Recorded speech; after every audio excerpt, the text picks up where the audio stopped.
Hey, this is Elliot Einhorn. Welcome to the Talkhouse Podcast. Today I'm joined by Nick Dawson, Editor-in-Chief of Talkhouse Film. Now, Nick, you are out at the Tacoma Film Festival as we speak. I'm indeed. I love this film festival. I'm here on the jury. I'm currently in a hotel room, living the glamorous life, hoping that I push the right button so that we're actually recording this. Well, Nick, thank you for taking a moment away from judging films to talk about this really exciting episode. Today we have Edgar Wright in conversation with the one, the only Jackie Chan. Yeah, this was kind of awesome. Jackie Chan has a new movie out, The Foreigner, which is a continuation of the vast variety of films that he's made. This is like him in serious action mode.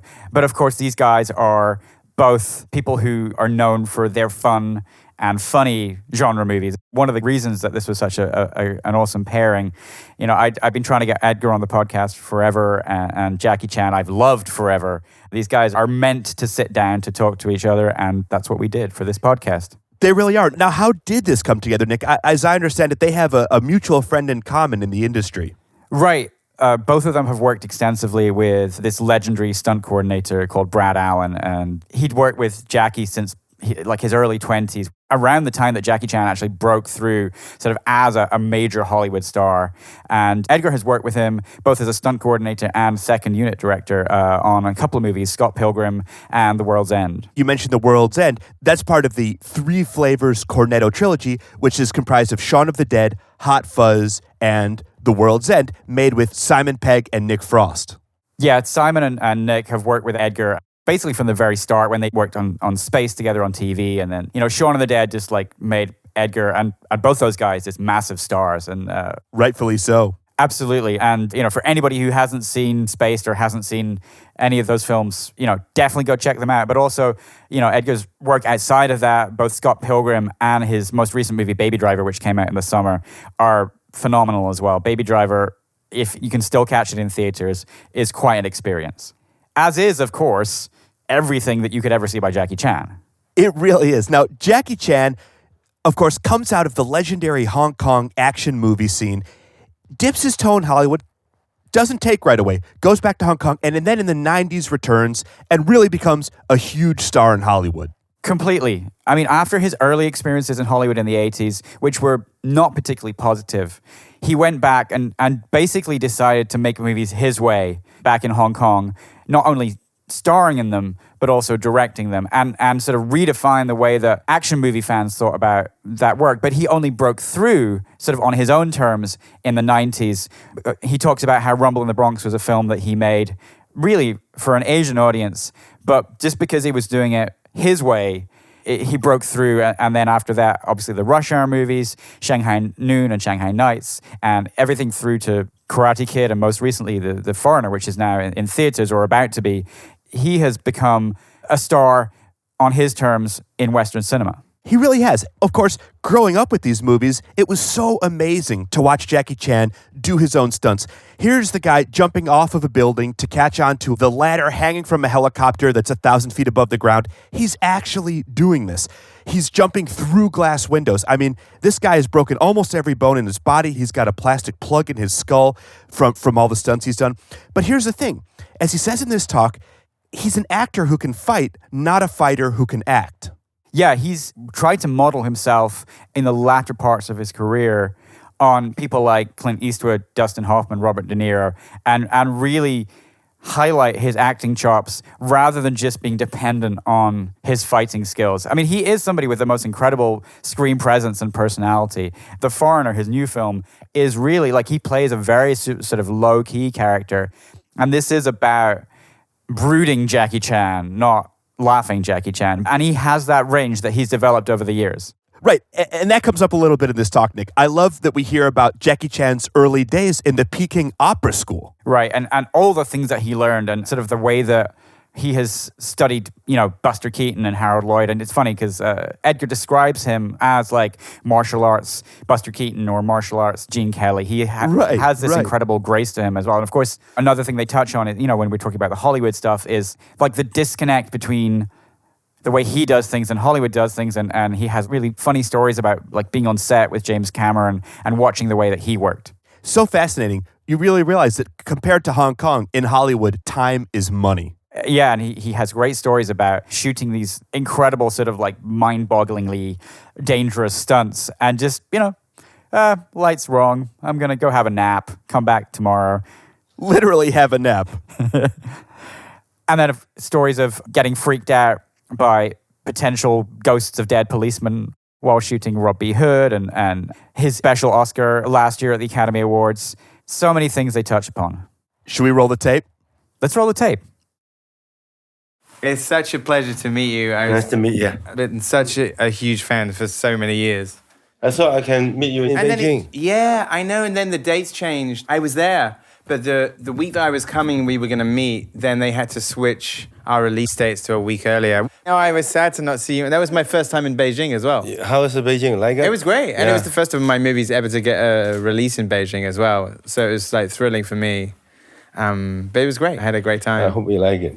Next time you should come to Beijing, Shanghai again. Oh, yeah, I'd love to.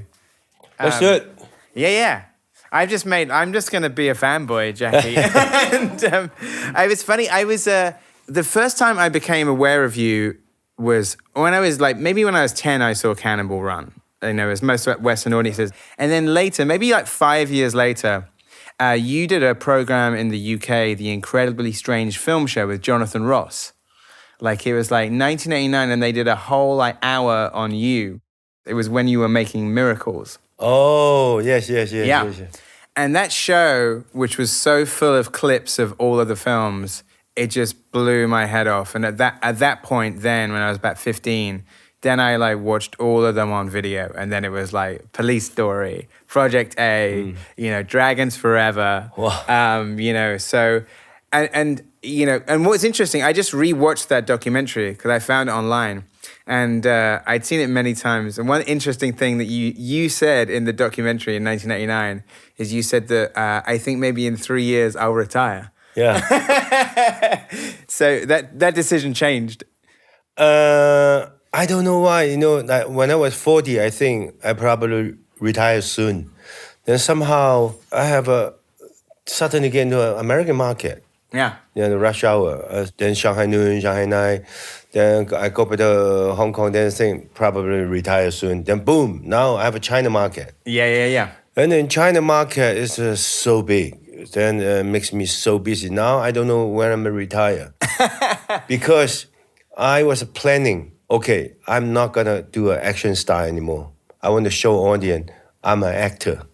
So I've been planning to do so many different things like Dragon Blade, Robin Hood, Little Big Soldier. Slowly, I spent 20 years to let the audience slowly accept me. Not only action. Yeah.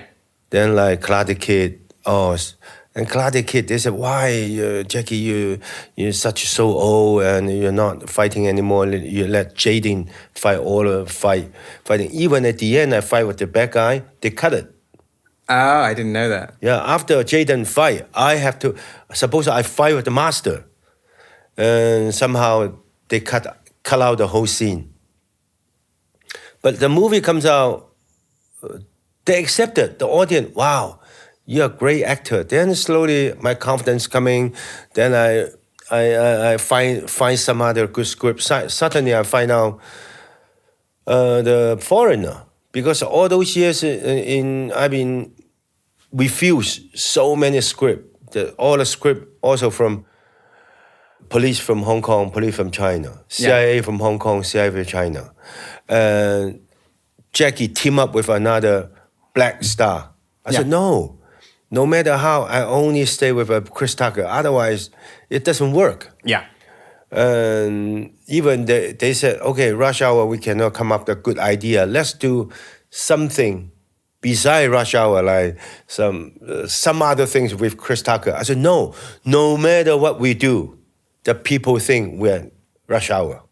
We have to do the Rush Hour. Because for the last 7 years, we have so many drafts, we don't like it. There's a script doesn't write, then the drug, mafia, and fake money. I'm tired of these kind of things. So finally, I got the Foreigner. I said, yes, I should try it. Such a totally different to my some other movies. Well, You haven't seen the movie yet, No, right? I haven't, but I'm a big fan of Martin Campbell, and I've worked with Pierce Brosnan before as well, so I'm excited to see it. And it's interesting, even just from seeing what I've seen of it so far and what I've read about it. You know, the audiences over here in the States it will be a surprise to you doing this thing. But like you said, you've been building up to this for a while, even like back to like New Police Story. Yeah. It was kind of the start of like a grittier kind of like more sort of like dramatic, more sort of adult, performances. So it's interesting that, like you said, you've been building up to this for a while. Because I know the action star, the life is so short. Yeah. Yeah, you look at the history, around the world, Japan, back Thai, and around the world, all the action stars. How many left? Not many. But as a star, forever, like Clint Eastwood, Robert De Niro, Dustin Hoffman, they're still in acting. They don't have to fight. Then they pretend fight, okay, they can use a double, they can use a special effect. There's so many things, but most important is acting. Then I said, yes, I want to be an actor. I want to let the audience know Jackie is a star actor who can fight. It's not the fighter who can act. Yeah. So I've been trying so hard for the last 20 years. But what's interesting is that I think, when I think about you, and I remember like Brad Allen, who's a friend of both of ours, like who has been a stunt coordinator on my films twice and second unit director. I remember I'd ask him sometimes about what new films were coming through. And I remember one time I said to him, I said, so who's the new Jackie Chan? And we both sort of said, there is no new Jackie Chan. It's like, so I think the thing that you have, like, sort of, I think one of the reasons that, like, your career has been so incredible is because, I mean, I know you say that and you're being too modest by saying you're like a fighter who can act. I think you've always been an actor, like, because the thing that you bring from your early films all the way through is you have a charisma and personality that so many action stars do not. And a lot of other kind of action stars who try to break through the rest of the world don't have the charisma and don't have the dramatic chops. So I think you're being too modest. I think you've always been a great actor. I just don't know why I'm different than some other people. I just be myself. Yeah. I do the real things. I do the things I really can do. If I cannot do it, I just cannot do it. And of course, I know you use a special effect and computer graphics. It's more easier. The easy way, everybody can do it. Yeah. I can make you a superhero, superwoman. Yeah. But I want to special. I don't want to be a number one. I want to be unique. Oh, yeah, I want to be a absolutely. unique. So this is why, okay, what's my age? What kind of action I'm going to do? I do the real things on the screen because in Hollywood the technology is so good, and I cannot complain with American the technology. I just do the normal stupid, cheap traditional movie way. Yeah. Yeah, just use the traditional things to make a movie. Then somehow I realized, wow. The audience, they like it. Yeah. Except now, even now, the technology is so good. Oh, Jackie Chan. Yeah, Jackie Chan movie is different. I don't think they like to watch me to doing a Superman or Batman or Spider-Man. No, and people, I think, even if people don't understand special effects, people understand when they're watching something real. And I think that's always the thing. There's been recently, like, a lot of people look to your work because, especially in like a lot of your films, when you started directing, like you can shoot kind of in a wide shot and hold a wide shot because you can do the stunts. Like in Hollywood movies, when an actor has got a double, cut. And sometimes you'll see an action scene with something that's got 15 cuts in it, whereas in one of your films, it's one shot. And I always thought it was interesting, and I know you've always talked about this a lot, is that one of the things that make you unique is that right from the start is, when people would say to me, if I was like, when I was like younger and I was trying to explain to somebody who Jackie Chan was, and I say, oh, have you seen Jackie Chan? He's like sort of martial arts Gene Kelly. You know what I mean? Or he's like martial arts Buster Keaton, or he's like martial arts Fred Astaire. It's like the sort of the Fred Astaire of Kung Fu. And I always think that there's something that you, probably from your Peking opera days, there was a sort of not that you've ever made a musical, but you always like brought elements of like that kind of like, that was always an inspiration to you, wasn't it? I think because I don't have a really good education, I didn't never go to the director school, art school, never. I start in opera school. My opera school is different. We're learning opera, we're learning martial art. Yeah. We're learning gymnastics. We're learning so many things because the China Revolution, there's so many people escaped to China, Hong Kong. They know nowhere to stay. Then my master, okay, they accept them. Okay, you stay here for where we want to go. We want to go to America, we want to go to Australia. Okay, you stay here for a few months, see what happens. So in the 3 months, our master paid the teacher just a little bit money. Then what skill you have? I know some gymnastics. Okay, teach. We learn so many different things. Yeah. Sometimes it's tough, but now I'm glad I learned so many different things. Sometimes you study jiu-jitsu, you just jiu-jitsu. So we start karate, hapkido, judo, boxing, and gymnastics, singing, all kinds of things. Then after that, I know in my mind, 唔夠學問啊。I don't have enough knowledge. I don't have enough knowledge. So this is why I learn. I watch TV, I watch Buster Keaton, Harold Lloyd, I watch so many things. Then when everybody do Drunken Master, after Drunken Master success, Yeah. so many people doing a Drunken Sister, Drunken Father. Then, okay, I make Police Story. Oh, yeah. Then everybody make Police Story. Okay, then I back to make Project A. I just always want to find a new role. I want to on the top. I want in China, in Hong Kong, in Asia, everybody follow my step. So in Asia, everybody watch what Jackie Chan doing. When I doing police, boom, success, everybody make police. Then I suddenly go to make Project A. Then when they follow me like this, I go this way. Yeah. Then I find out everybody do the same style. Okay, no, I change. I change to the real fight. And everybody learn from me, real fight. Okay, I change to do a stunt. Then everybody do a stunt. Okay, I risk my life to do a real stunt. Nobody follow me. Then nobody follow me. Then I'm becoming a unique. Then I all those years, I just follow my dream, just do the same thing. Because I don't have time to learn English, read English, to learn technology. No, I don't have time. I'm 63 now.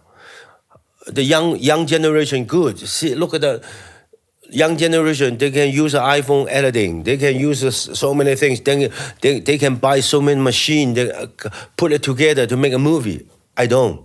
So I stay the stupid way to make Jackie Chan movie. But I come to US to learn from some other. Of course, I hope I can make a movie with James Cameron, Steven Spielberg, George Lucas. Then on the set, I really can learn what the hell is this going on. When I visit James Cameron, the set, I just like a kindergarten kid. Yeah. What are they doing? The 300 camera on the top. And the James Cameron tell me, oh, Jackie, look at this. You know. Then I pretend, yeah. Oh, this, you know what I'm saying. Yeah. I said, yes. I don't know nothing. I know this. What happened today? When I'm making a film, I use a heavy camera, a big camera, then 2C, then BL3, BL4, slowly. Now the camera coming like this. Then a GoPro, just like shit like this. Different. Wow, the world is different now. Well, there's been a couple of times when, and I think that the great thing is over the years, like you've had success on your own terms, like throughout. And I thought one of the most interesting things was after you had first gone to Hollywood and with like Battle Creek Brawl and Cannibal Run, which were not kind of like so happy experiences for you.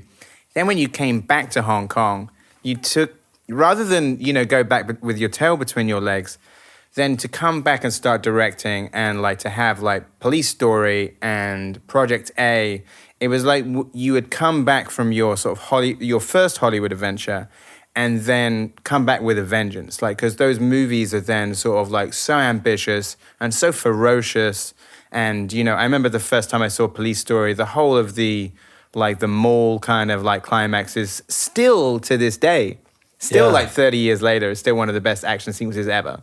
Because you know? in that time, I remember in the old day, whatever I hear, America is, wow, America. American director. But you can do it cooler. Yeah. American writer, American stunt coordinator. For us, it's like a Bible in American film. So somehow I come to America and I look at the American director, what are they filming?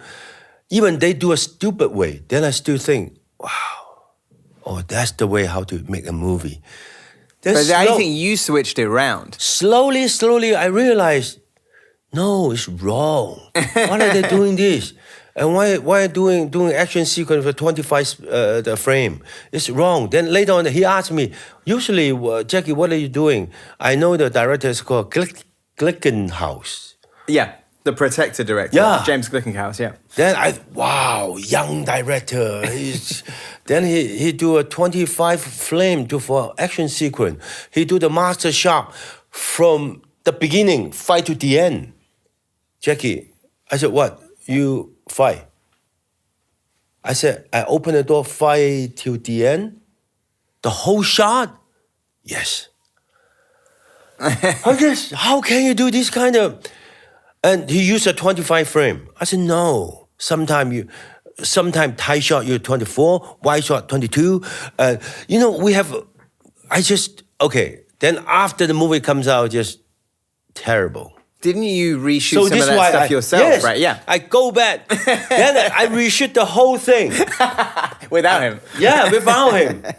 Then I said, I show you. I make Police Story. I just want to show him. I show you how I make Police Story, how I make this kind of movie. That's how I thank you him. Without him, I might not just, okay.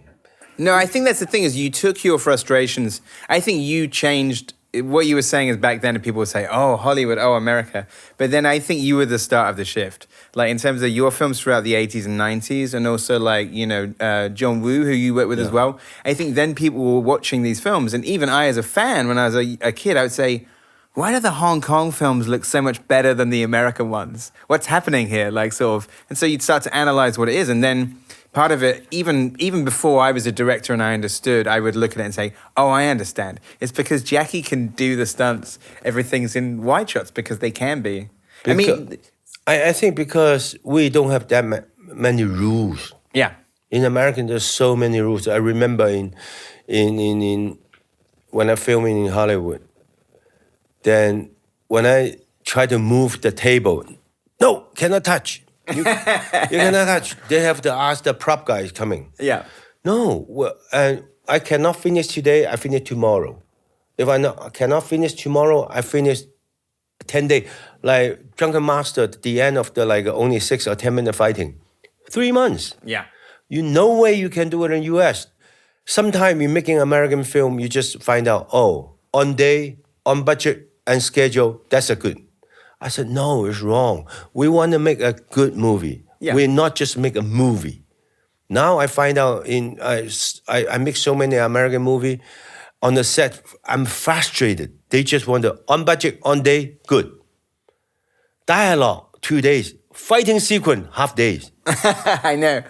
Well, that's always the thing. That drives you crazy. Yeah. And in fact, you know, when I worked with Brad, that was something when I worked with him, we would try and make sure that we had the time to do the action. But, you know, you can't do a fight scene in half a day, you know. And then when you talk to producers about it over here, it's like, watch this Jackie Chan scene. This took 10 weeks. Yeah.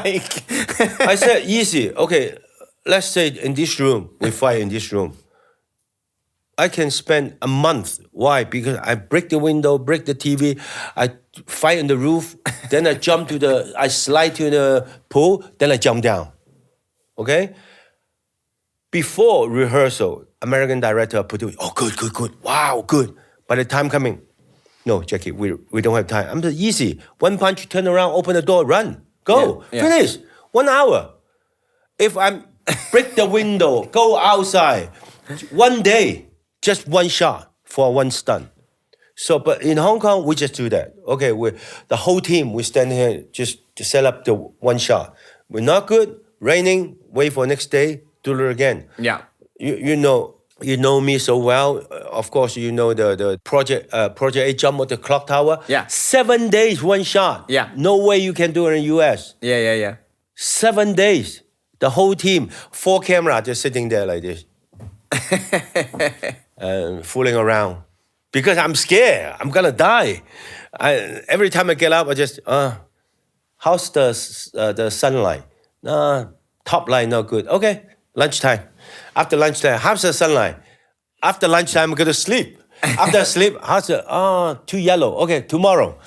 You just go a reason. No way you can do a US. Brad told me that when you were like setting up for a stunt, is that if you were ready to go, he would always say that you say, "We go now." Yes. Because you didn't want to like think about it too much. You know, when you're ready to go, you got to do the stunt. Because the old day, the bad experience is I going upstairs to watch downstairs, set up this. Change your lens. Yeah, they change your lens. To the whole thing just by yourself. Yeah. You had so many thoughts. And I'm gonna die. I might break my hair. You think too much. So later on, I just let somebody going up to set up all the Apple box and things. Let's do it. Okay, you go up, you look, rolling. You don't think. Yeah. Otherwise, you sit there like Robin Hood. I was in the old police station. On the top, I have to jump from the air condition for one shot. I was sitting there. The safety is the whole building. They put the Apple box like this. If something wrong, I drop in the Apple box. By the time the camera movement, they move the Apple box back. So that's the only safety. Yeah. When they move, I sit there just like this. There's so many rumors. The old police the police suicide get killed. They have a ghost.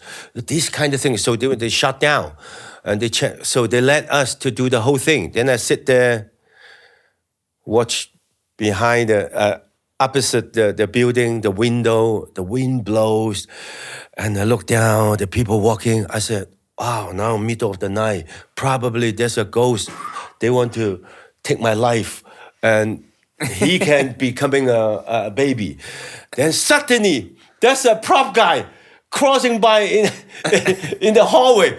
I was so shocked, So this why, for now, future, and when I'm doing a stunt, I never sit upstairs. You sit there by yourself, too many things to think about. You go down, fooling around, bullshit, have a coffee, then get ready. Okay, you go up, you look.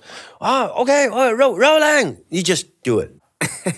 One of the other things that I think was extraordinary is that even though I think, like people point to Rush Hour as a real sort of breakthrough moment, which of course it was, a couple of years before that, I think what's even more extraordinary is that Rumble in the Bronx, a Hong Kong film, was the first Hong Kong film at #1 in the States. And I remember when that film came out, and I saw that in London, like at the Prince Charles Cinema, and the audience just went crazy. And then like a couple of months later, it was #1 in the States. I mean, you've had so much success over the years, but to have that success on your own terms, to have gone back after The Protector, had so much success and so many amazing films, but then have a Hong Kong film at #1 must have been incredible. All those years, what I learned from myself, whatever you do, don't aim for something. Before I come to America, learn English, I want to get an American market. I stay in America, I stay in the LA, Westwood market for 2 years, just learning ABCD, how are you, good morning. Then making a film, Big Broad doesn't work. Then my company doesn't work. It doesn't matter. We make another Cannonball Run. We use a huge big star. Jackie, you're in it. Then I hope somebody can see some other big star and see you. But in America, Burt Reynolds, Fire Force, Jackie Chan. But in Asia, Jackie Chan, Fire Force. But I just 5 minutes. Yeah. Yeah, then the audience just, Jackie, you're cheating me. But because the poster starring Jackie Chan, but I just 10 minutes. Yeah. It doesn't work. Then later on, and I realized American is not my market. I speak no English, the wrong script. I don't have choice. Then I just go back to Asia. Okay, I just stay Asia, do the best thing I can. And I when I do a miracle, I bought 1.5 million by our equipment. I ran a lot of things. The costume from England, the chains from antique auction, the cars from America, from I tell all my people, I want you be a Hong Kong golden horse. I want you to be a best dressing, best art director. I want this movie. I want to get everything I wore. That's one of your films that you're proudest of, Miracles. You're showing it at the Egyptian on Friday, yeah? Yes. When you aim up something, box office, okay, no good. None of the war, then coming. So after Future, I said, okay, I make movie, I just make a good movie, that's all. Then after you make a good movie, the war coming, best actor, best director, everything comes. So you don't aim for anything. Rumble and Bounce, I'm not for American market, just for myself. My story, my experience in America, when I'm making a big bro, I wrote a script. It's about Rumble in the Bronx. I said the football things and the things. I just make for Asian, my own market. Then suddenly, wow, I try so hard to get an American market, doesn't work. And I don't want to get an American market, boom, Rumble in the Bronx work. Number then one. they bring Police Story come, they bring, bring Mr. so Nice many Guy things. first, yeah. Obviously, I was very, as a fan of yours for years, I was very happy that you got a special Oscar last year. Oh, thank you this so year, much. in fact. What was that experience like? When I hear on the phone, I just don't believe it. I thought they asked me, because they speak the English so fast, I thought they asked me to present Right. the Oscar. But I said, no, there's somehow the English receive, are you a great, you're honored. Then after I hang up the phone, I still, what movie I get Oscar? Then I just don't understand. Then when the letter coming, then I realized, wow, I'm so happy. Received the day, so happy, so exciting. After I receive, back to the hotel, put it away, another chapter, gone, finished. Then I realized all those years, what I'm doing, it's the right way. You know, when I'm making a movie, work for the heart, it's not for the money. And you have to care about the children, care about the world, care about a good message. You put so many messages in the inside. Somebody will know.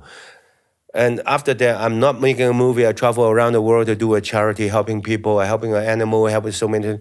The Oscar is not just for what I'm doing this year, last year. It's for everything. 57 years what I'm doing. Then I said, after 57 years, I do the right things. Yeah. Well, when I first heard that you were getting the Oscar, I said to Brad, I said, that's going to be the greatest clips reel of all time. Just the culmination of your career. It's amazing. Yes. Well, listen. Complete me. I'm hopefully going to come and see Miracles on Friday, actually. I've never seen it on the big screen, and I can't wait to see The Foreigner. And you've been one of my favorite actors for many, many years. So this is such a thrill You to should meet see you. the miracle. In the lady shop, she reading a paper, 7 days, one shot. We don't have enough crane long enough. I build the stage for 4 days, 3 days for one shot. Actually, it's from the lower ground to second floor, third floor, fourth floor. The camera goes into the window, through the mirror, see the old lady, turn around, the old lady get up, boom, tight shot on the picture. I've been create this kind of thing somehow. The actress cannot come to Hong Kong. Wow, drives me crazy. Then when she get up, I cut.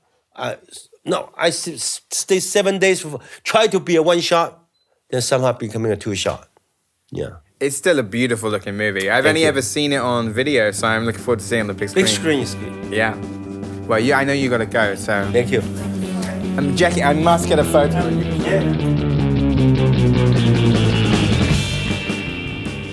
Not only did he get a picture with Jackie Chan, he also got a few presents. Yeah, Jackie had some presents for him. And if you go to the Talkhouse's Instagram, you can see those pictures there.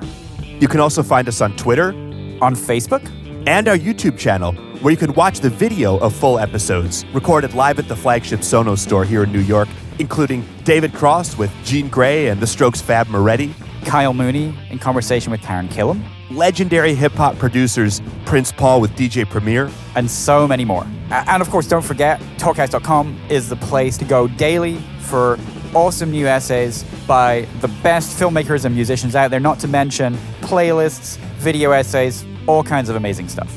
Thanks to Gideon Brower for recording this conversation, and Mark Yoshizumi over there giving excellent care to this podcast as co-producer and mixing engineer. Thank you, Mark. I'm Nick Dawson. I'm Ellie Einhorn. And we'll see you next time. Till then.